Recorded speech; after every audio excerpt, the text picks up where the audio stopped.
What's up, everybody? It's time for a new edition of Top 5. Top 5 worst things that's happened on a disc golf trip. Now, I know what you're all thinking. It's obviously that I started doing these videos. And although that thought crossed my mind, that is not the direction I'm going with it, because that didn't happen on a disc golf trip. Well, that does happen on a disc golf trip, so maybe you got a point. Either way, still not what we're going with. Another possibility that I thought of that we're not going to be using is the worst thing that happens on any disc golf trip, clearly, is leaving the disc golf trip, the drive home. That would obviously be numbers 1, 2, 3, 4, and 5, however many trips we've been on, 23. Going home from the trips absolutely sucks. But with that being said, that's not part of the list either, because it doesn't count. And the other thing we're not going to talk about, because here at Panorandom, we are not some lowbrow organization. We are not going to kick a dead fish when he's out of water. Alright? So we're not going to talk about the chicken sandwich massacre. I know some people might have been worried that this was just going to be a way to beat them down or rehash old issues. So I'm just going to go ahead and let everybody know we're not talking about the chicken sandwich massacre. That's just not part of it. So with that being said, let's get to number 5. Number 5, the drive. No, you jackwagon, I just said we're not talking about the chicken sandwich massacre. It wasn't Thorny's driving. It was the drive from Florida, 3 hours up the road, to IDGC. So we take off that morning for Jacksonville, Florida. We get there, dude shows us around, blah blah blah. We play the course, and we were done playing by 6. We leave from there at 6 o'clock, and we stop and get some food. We drive to go get some food, 30 minutes away. We eat, we have a good time. Best place ever. Whatever that fish place was, I'll post it up here somewhere. And we head on our way. I mean, probably 8 o'clock. We leave Jacksonville, head a 3-hour trip to near the International Disc Golf, whatever it is. So we're driving, and we stop at Walmart. All right, we get what we need at Walmart, and we're driving, and Dut's getting sleepy. So cool. He is getting sleepy. I mean, we've been driving at this point on this 3-hour drive for about 2.5 hours. He gets a little sleepier. All right, cool. Don't fall asleep, bro, because I'd much like to live. So he's like, yeah, I'm not gonna fall asleep. And spoiler alert, he doesn't fall asleep while driving, but he does pull over to let me drive. At this point, we've been driving about 4 hours on this 3-hour trip, and I get in the driver's seat. We got to be close. And long story short, we pull up at the Airbnb 10 minutes down the road from the IDGC, which is 3 hours from where we left, at 2:30 in the morning. We left at 6. How did it take us 8 hours to drive 3 hours? Nobody knows, but it did. 2:30 in the morning, we come pulling up. And at that point, by the time we get there, I'm driving like this, because I know I'm the last one that can drive. This dude's knocked out. I gotta make it. And although I was awake, the fear of falling asleep for about the last hour of that drive was horrendous, because I know I can't get sleepy. So I'm driving the whole way like this, just trying to make sure my eyes stay open and junk, like I'm Rob out there patrolling the mean streets of Bloomington, wherever he's at, Crane.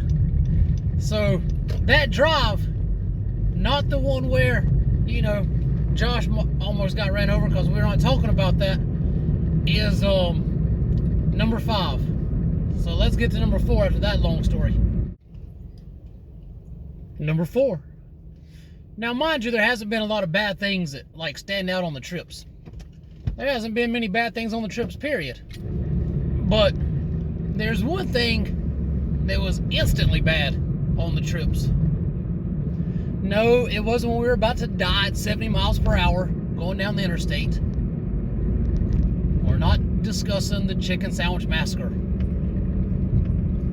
It was food, however, just not that chicken sandwich. It was food, however. Alaska food. For some reason, that trip just did not live up to the expectations of food. That's the Juicy Lucy, which in theory was amazing. In reality was grease poop on a stick, but without the stick, we didn't get a stick. And a doggone reindeer dog. Oh my goodness, was that bad. That was the one thing that was so instantly bad on a trip that I mean, it propelled itself onto the all-time top 5 list, most likely. I mean, as soon as you bit into it, it wasn't like, you know, how you could see the drive building up, you know. No, not Thorny's driving. Sure, you could see that building up too. That's not what I'm talking about. I'm talking about like the sleepy drive where it took hours and hours. But this was instant. You bit into a reindeer dog, you knew that's a top 5er. There is nothing worse food-wise on a trip. And not many things worse than a reindeer dog, not food-wise, and not even on a trip. That is horrific. So Alaskan food, number 4. This one, at number 3, almost doesn't feel like it should be on the list because I only have fond memories of it. But it was clearly a miserable experience at the time. And that was that old cabin in the woods. If ever there was a time that Dutch shouldn't have dropped 2 logs. And I'm not even talking about the toilet, which I surprised everybody lived through in the middle of the night once I used that. But oh man, just everything, including the toilet. That was awful trying to poop on that thing. But man, the heat from that fireplace, when Josh decided to wait till after Duck put both logs in the fireplace to say, hey, you're only supposed to put 1. But that's what happened. And 497 degrees later, there we were. Well, at least there I was, sweating my tail off up in the top of that flipping cabinet, squished between the wall and Josh. Oh man, that was miserable. So I went and slept in the van. And anytime your option is, I'll go sleep outside in the van, as opposed to in here in this bed, it's gotta be bad. So yeah, the heat there, oh my goodness, that was bad. Yeah. Cabin in the woods. Man, number 3. Number 2. Number 2, man. Carrying the clothes in my disc golf bag in Seattle. Dut and I both decided that on that trip, we'd pack our clothes and our bag. I mean, our clothes and our disc in the same bag. And we'd only have to carry it all together on the one course in Seattle. We just figured we would carry it all, you know, that way it would be easier. Not cause, you know, it all got thrown around in the van that time that somebody was driving back, you know, around the exit ramps at 70 miles per hour, because that's not a part of this list. And it wasn't to protect everything from the explosion of a chicken sandwich. You know, should one chicken sandwich get exploded on a trip, not that that would ever happen. So it was just convenience, so we thought.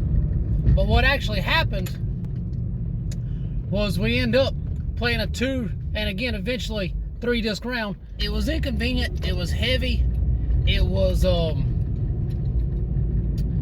not fun. And then we finished the round, which I think it really made it made the course feel worse than what the course was. So that sucks, we didn't get the full experience of that course. We ended up then walking from there because we didn't have a rental car. We just took an Uber, so we walked from there to get some food. And we still had to carry that heavy flipping bag. That junk was heavier than the tension after the back and forth that may or may not have happened during the chicken sandwich massacre that we're not talking about. It was some heavy stuff. That made that the second worst thing that's ever happened on a disc golf trip. So yeah, that was number 2. And number 1. Number 1 worst thing that's ever happened on a disc golf trip. Man, who we kidding? That joke was the chicken sandwich massacre. I tried to come up with something else, but I couldn't. Man, Thorny's driving. That dude's all like this right here. We're bouncing around. Josh getting half ran over. Man, every exit ramp. I mean, in Thorny's defense, I will defend him. He was only doing 70. I mean, most of the time it was while we were on 2 wheels going around a curve. But he was only doing 70. So I'm with him. And,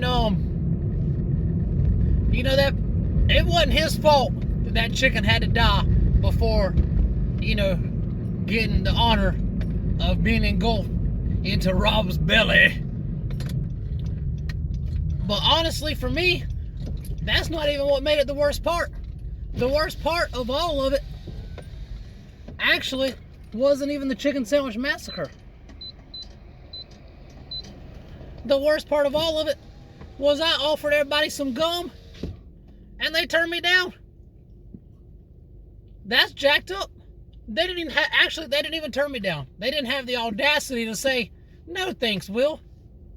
They didn't even say, F you, Ginger, like happened once upon a time in another video. If y'all want to check that out, Navy Gunner Productions. Yeah, they didn't even have the class to say that. All these dudes did was just stare at me like this. Now, sure, they may or may not have still been feeling that heavy tension, and they may or may not have been afraid to respond because Rob had just threatened to explode somebody's head with his bare hands. And they may or may not have been worried that we were still going to die because the driver may or may not have been facing backwards while still doing 70 down the interstate in the middle lane with cars all around us. But easily, number 1 was everybody just blatantly rejecting my offer for some free gum. I mean, that's kind of jacked up when you think about it. Easily the worst thing that's happened on a trip. Alright, that's it. That is the top 5 worst things that's happened on a disc golf trip. I was going to recap, but all I can remember was they ain't want my gum. Just didn't even respond. After all the work I put in. After everything I do. Either way, that's it and that's all. Enjoy the highlight. Disc golf trip. Yay.